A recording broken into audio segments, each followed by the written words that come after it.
What's going on, YouTube? Welcome to the next post here on the New Angelized channel.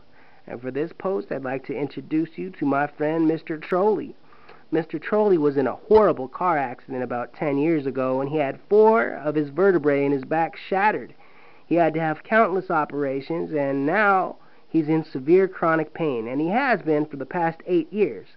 So for the past 8 years, he's been seeing the same doctor. He's been going to the doctor and getting his meds, and he's been pretty good taking care of himself, taking his meds as he's supposed to. But then one day, his doctor says, we're going to have to cut you off and, reduce your amount gradually. And, Mr. Trollee, he gets mad, he gets frustrated, and he doesn't like that.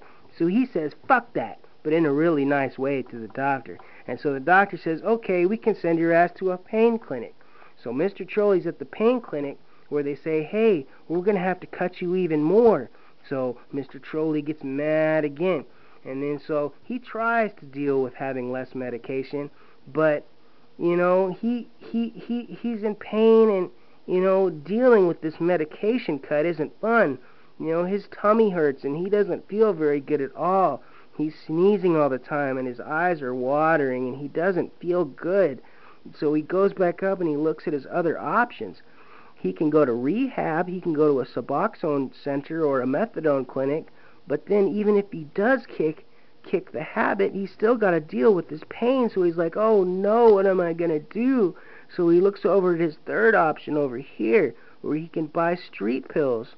So he goes over here, and he starts going to his buddy and getting street pills, but it gets really expensive, and he's like, oh shit, I don't have that much money.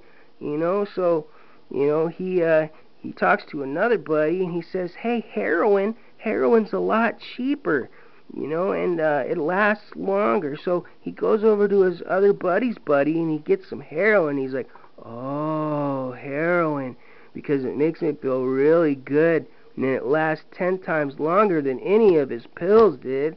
And so he's on heroin, and he's kind of nodding out sometimes, but he's feeling good. But then the police come and they arrest him one day, so he gets up here and he gets sent to the court system, and he has to get a lawyer, and he ends up in a prison cell, and he starts going to withdrawal in prison and laying down. His stomach hurts, and he's throwing up, and he's like, oh my God, my life's over because I have a felony now, and I don't know what to do anymore. And so Mr. Trollee stands back up, and he calls his old buddy a New Angelized, and he said, how did I get here? And so I take Mr. Trollee, I bail him out, and I show him what the deal is with the Federal Reserve and the politicians, the government, and the DEA, and the American Medical Association. And I point out the American Medical Association has a complete monopoly on all legally prescribed narcotics. And because of the Harrison Narcotics Act of 1914, the Federal Reserve made trillions, and the government made trillions, and they stole all of our constitutional rights because of the war on drugs.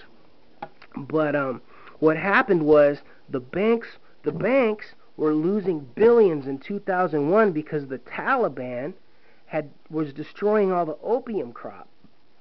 So the banks talked to the government, and the government decided to invade Afghanistan, where 90% of the world's heroin production comes from. There's thousands upon thousands of square miles of poppies, which normally would be a good thing, and Mr. Trollee would be really happy. But what happened was, they're guarded by U.S. troops, and the U.S. troops were putting them in airplanes where tons of heroin is shipped and flown into America, okay? And so once you're in America, these organizations decided they needed to get this to the public, but the problem is they needed people who needed narcotics, which just happened to be Mr. Trollee, because Mr. Trollee was already dependent on narcotics.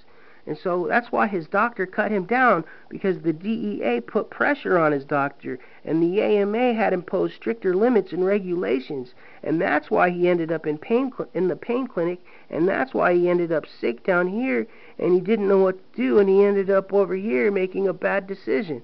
And that's the way it all went, And another thing is the titration didn't work. And Mr. Trollee would like to explain how titration goes to you too. Titration, right here. Titration. Did that work for you, Mr. Trollee? No, titration didn't work because it creates an addiction from a dependency. Alright? So, normally, Mr. Trollee, when he was getting the appropriate amount of narcotics, he had a dependency, which means he took his medication at the same time every day, right? And you went and you had an even line where you took your medication just as you were supposed to. But then, as they started to cut his medication back, he went up, and then he went down, and then he went up, and then he went down, and so on and so forth.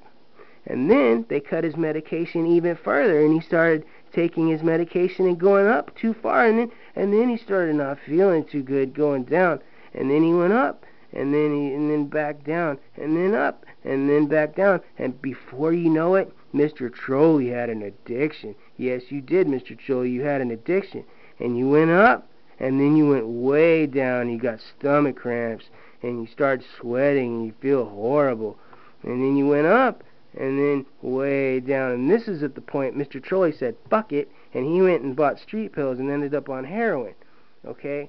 And a lot of people, they want to tell him that this is a big conspiracy. They want to say, oh, this whole theory about this is bullshit, but it's not. It's not, because you got to think, heroin is a $500 billion a year industry, okay? And if you think these greedy fucks are going to leave a $500 billion industry alone, you're kidding yourself, okay? 500 billion plus. I mean, it's astronomical. They don't even know how many billions it is. But this is what causes people's demise, because they want a clientele. They need customers for all this illicit heroin that they're bringing into the country. You know, and Mr. Trollee here, this is what caused his demise. This is why he fell over with an overdose, struggling on the floor.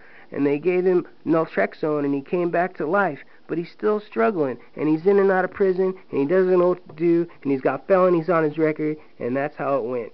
So, that's the way it goes, Mr. Trollee. And just telling it like it is. And I'll catch you on the next post. Peace.